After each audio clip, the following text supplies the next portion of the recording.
وہ کسی کو یاد کر لے تو بڑے فخر کی بات ہوتی ہے۔ حق تعالیٰ جو بادشاہوں کا بادشاہ ہے، اس کے یہاں کسی کا تذکرہ ہو تو یہ تھوڑے فخر کی بات ہے، تھوڑی عزت کی چیز ہے کہ اللہ یاد کرے بیٹھ کر کسی کو۔ حق تعالیٰ کب یاد کریں گے؟ جب تم یاد کرو گے اسے۔ فاذکرونی اذکرکم، تم میری یاد کرو میں تمہاری یاد کروں۔ تو اگر کوئی یوں چاہتا ہے کہ میری یاد وہاں قائم ہو جائے، وہ اس کی یاد کو اپنے اندر قائم کر لے۔ اگر وہ ہر وقت ذکر کریں گے وہاں بھی ہر وقت ذکر ہوگا، یہ گنڈے دار ذکر کرے گا وہاں بھی گنڈے دار ذکر ہوگا، یہ غافل بن جائے گا وہاں بھی غفلت بڑھتی جائے گی۔ وَلَا تَكُونُوا كَالَّذِينَ نَسُوا اللَّهَ فَأَنسَاهُمْ أَنفُسَهُمْ أُولَٰئِكَ هُمُ الْفَاسِقُونَ۔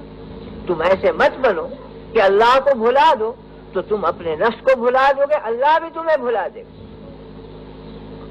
قرآن کریم میں فرمایا گیا کہ جو لوگ قرآن یاد کر کے اسے بھول جائیں گے تو قیامت کے دن حق تعالی نابینا اٹھائیں گے اس بندے کو۔ وہ کہے گا کہ رب لما حشرتنی اعمی وقد کنت بصیرا، اے اللہ مجھے اندھا کیوں اٹھا، میں تو بینا تھا دنیا میں تو دیکھنے والا تھا۔ قال كذلك اتتك آیاتنا فنسیتها فكذلك اليوم تنسى، ہم نے اپنی آیتیں تیرے سینے میں ڈالی تھی، تو نے انہیں بھلا دیا، ہم نے تجھے بھلا دیا۔ تو اگر یہ نسیان کا برتاؤ کرے گا ادھر سے بھی نسیان ہو جائے گا، یہ ذکر کا برتاؤ کرے گا ادھر سے بھی ذکر ہو جائے گا۔ فرما حق تعالیٰ نے، حدیث قدسی ہے کہ اے بندے تو اپنی تندرستی کے زمانے میں مجھے یاد رکھ تاکہ تیری بیماری کے زمانے میں میں تجھے یاد رکھوں، تو اپنی تونگری کے زمانے میں مجھے یاد رکھ تاکہ تیری مفلسی کے زمانے میں میں تجھے یاد رکھوں، تو صحت کے زمانے میں مجھے یاد رکھ تاکہ بیماری کے وقت میں تجھے یاد رکھوں جب کوئی تیرا یاد کرنے والا نہیں ہو، تو اپنی دنیا میں مجھے یاد رکھ تاکہ تیری قبر میں میں تجھے یاد رکھوں۔ جو یہاں یاد کرے گا وہ یاد وہاں کام دے گی، جو یہاں بھول جائے گا تو وہاں بھی وہ قسم پرسی کے عالم میں ہوگا۔ اس لیے ذکر اللہ نہ صرف کائنات کی روح ہے بلکہ انسان کی بھی روح ہے، انسان کی روح ہے۔ اگر ذکر منقطع ہو جائے تو روح پر مردنی چھا جاتی ہے۔ اگر احساس ہو، فرق یہ ہے کہ سیاہ کپڑے پر ہزاروں دھبے ڈال دو احساس نہیں ہوگا کہ اس پہ دھبا ہے اس لیے کہ خود رنگی سیاہ، اور سفید کپڑے پر ذرا سا دھبا لگا دو تو نمایاں ہوگا، محسوس ہوگا۔ تو جن کے قلوب میں غفلت رچ چکی ہے ان میں اگر 10 غفلتیں بڑھ جائیں احساس نہیں ہوگا کیونکہ غفلتوں میں رنگا ہوا ہے دل، لیکن یاد کرنے والا اگر منٹ بھر غافل ہو اسے احساس ہوگا کہ کیا چیز چھن گئی میرے اندر سے۔ تو احساس پیدا کرنا چاہیے ذکر اللہ کا۔ زندگی یہی ہے، فرد انفرادی زندگی بھی اسی میں ہے، اجتماعی زندگی بھی اسی میں۔ زندگی نام ہے فی الحقیقت شیرازہ بندی کا، موت نام ہے شیرازہ بکھر جانے کا۔ یہ بدن آگ پانی ہوا مٹی جمع شدہ موجود ہے، کہا جائے گا زندہ ہے۔ قبر میں جا کے ریزہ ریزہ ہو کے اجزا بکھر جائیں گے، کہا جائے گا کہ موت آ گئی۔ تو ذکر اللہ روح کو بدن سے ملائے رکھتا ہے اور بدن کے اجزاء کو جمع رکھتا ہے، تو ذکر اللہ روح ہے انسان کی، زندگی ہے انسان کی۔ یہ نہ ہو تو آدمی کی زندگی ختم۔ اس واسطے میں نے یہ حدیث پڑھی تھی اور مقصد یہ نہیں تھا کہ کوئی لمبی تقریر کی جائے، مقصد اس حدیث کی تشریح اور اس کا ترجمہ تھا کہ اس کی عادت ڈالی جائے ذکر اللہ کی، اور اس کے 3 طریقے ہیں۔ سب سے پہلا طریقہ جو اصل اور بنیادی ہے وہ تو فرائض کی ادائیگی ہے۔ سب سے بڑا ذکر اللہ کے فرائض، نماز ہے۔ فرمایا گیا اقم الصلاۃ لذکری، نماز قائم کرو میری یاد کے لیے، تو نماز ذکر اللہ ہے، یاد حق۔ حج کے بارے میں جگہ جگہ فرمایا گیا فَإِذَا أَفَضْتُم مِّنْ عَرَفَاتٍ فَاذْكُرُوا اللَّهَ عِندَ الْمَشْعَرِ الْحَرَامِ وَاذْكُرُوهُ كَمَا هَدَاكُمْ وَإِن كُنتُم مِّن قَبْلِهِ لَمِنَ الضَّالِّينَ ثُمَّ أَفِيضُوا مِنْ حَيْثُ أَفَاضَ النَّاسُ وَاسْتَغْفِرُوا اللَّهَ۔ تو حج کے ایک ایک رکن پر کہیں ذکر اللہ، کہیں استغفار، کہیں توبہ، کہیں یاد حق، تو حج کا مقصد بھی ذکر ہے۔ اقم الصلاۃ لذکری، نماز کا مقصد بھی ذکر ہے۔ زکوٰۃ اور صدقات کا مقصد بھی فی الحقیقت ذکر ہے۔ فرمایا کہ لن ینال اللہ لحومها ولا دماؤها ولکن ینالہ التقوی منکم۔ قربانیاں تم کرتے ہو، یہ گوشت پوست اللہ تک نہیں پہنچتا بلکہ وہ تقوی اور وہ ذکر اور یاد حق پہنچتی ہے جو قربانی کے وقت تم نام لیتے ہو اور نیت کرتے ہو قلب میں، وہ چیز جاتی ہے اللہ تک، یہ اس کی علامت ہے۔ تو بہرحال قربانی ہو، زکوٰۃ ہو، نماز ہو، حج ہو، یہ سب ان کی روح ذکر اللہ بتلائی گئی ہے۔ تو ذکر کرنے کا بنیادی طریق تو فرائض شریعہ کی ادائیگی ہے، یہ تو اصل ذکر ہے۔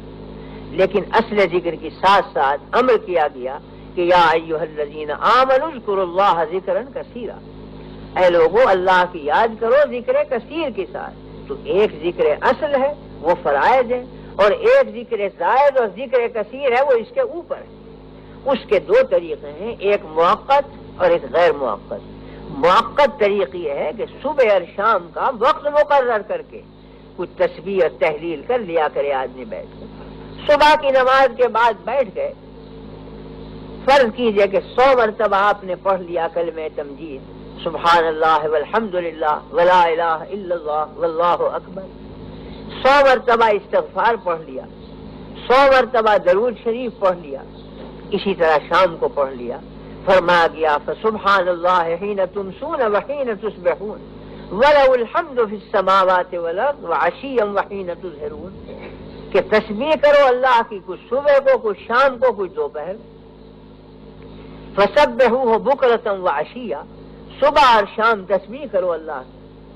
تو یہ ہے موقت طریق کہ ایک وقت باندھ کر کچھ تسبیحات پڑھ لے آدمی، 100 مرتبہ نہ ہو 33 مرتبہ پڑھ لو، 33 مرتبہ نہ ہو کچھ اور کم کر لو، مگر ایک عدد معین کر کے، ایک وقت معین کر کے نبھا دو اس کو۔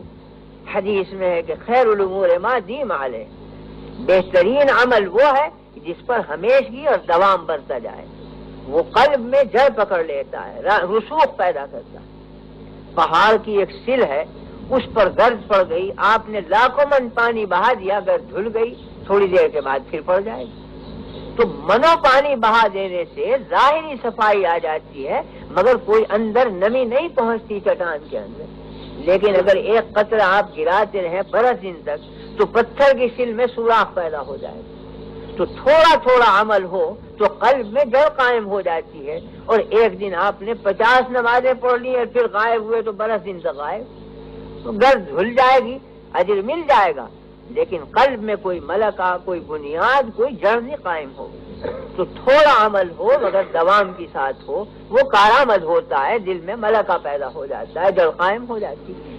تو 100 مرتبہ نہ ہو 50 دفعہ صحیح، 50 دفعہ نہ ہو 21 دفعہ صحیح، 11 ہی مرتبہ صحیح، مگر نام حق لیا جائے ایک مقرر وقت تک، کچھ تلاوت کر لی، کچھ تسبیح، کچھ تحلیل، کچھ تکبیر، چاہے 10 منٹ میں ہو مگر پابند ہو جائے آدمی، 40 دن کے بعد خود محسوس ہوگا کہ کیا اثر میرے قلب کے اندر قائم ہوا۔ من اخلص للہ 40 صباحا تجری من قلبہ ینابع الحکمت، حدیث میں ہے کہ کسی عمل کو 40 دن خلوص کے ساتھ مسلسل کرے تو قلب میں سے حکمت کا چشمہ پہ پڑتا ہے آدمی، ایک بنیاد قائم ہو جاتی ہے یاد حق کی، جس کی جیسی مناسبت ہے ویسی معرفت شروع ہو جاتی ہے۔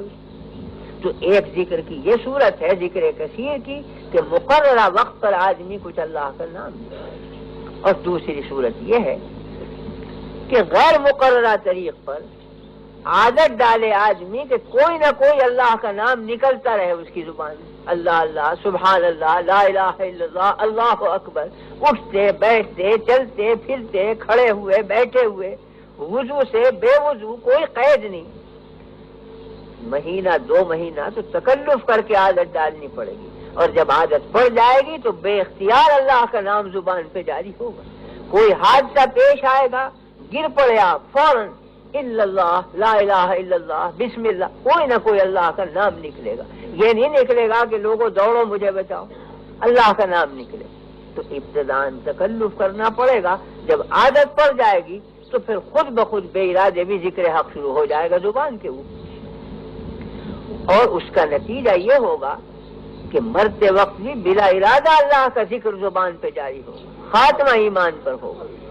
حدیث میں فرمایا گیا ہے کہ تحشرون کما تموتون وتموتون کما تحیون، تمہارا حشر اس حالت پر ہوگا جس حالت پر موت آئی، اور موت اس حالت پر آئے گی جس حالت پر زندگی گزاری. اگر زندگی گزاری ہے اللہ کے نام کی مشق پر، موت کے وقت یقیناً اللہ کا نام زبان پر جائے.